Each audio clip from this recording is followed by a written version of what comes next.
అయితే ticket to finale race start అయిపోయిందనమాట. అంటే నాకేంటనిపించిందంటే మీట్లో ఈ టికెట్ టు ఫినాలే రేస్ ఎవరు గెలిస్తే మంచిది? ఎవరు గెలిస్తే బావుంటది?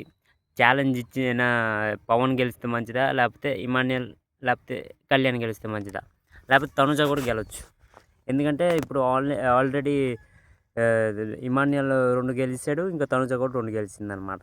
అయితే ఎవరు గెలిస్తే బావుంటదో కింద కామెంట్ చేయండి. ఇంకోటేంటంటే రీతు చౌదరి ఎక్కడ ఆడాలో, ఎక్కడ ఏం చేయాలో తెలీదు. ఎందుకంటే తనుజ క్లియర్ కట్‌గా రీతు చౌదరి సపోర్ట్‌లో నువ్వు ఆడొద్దు అని గొడవ పెట్టుకుంది. నేను ఆడతా అన్నది రీతు చౌదరి. 2 టాస్క్‌లు ఓడిపోయిందంట రీతు చౌదరి. 2 టఫ్ ప్లేయర్స్‌తో ఆడొచ్చు. కాపోతే ఎప్పుడు క్యాప్టెన్సీ టాస్క్‌లో గానీ, లేకపోతే మామూలు టాస్క్‌లో ఆడొచ్చు. ఇది టికెట్ టు ఫినాలే కదా! కొద్దిగా బ్రెయిన్ వాడాల. అదే తనుజ వాడిందనమాట.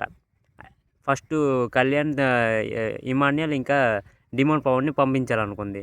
దాంట్లో రీతు చౌదరి వచ్చి నేను ఆడతా అన్నది. ఓడిపోయింది. అది. అయితే టికెట్ టు ఫినాలే రేస్ ఎవరు గెలిస్తే మంచిదో కింద కామెంట్ చేయండి.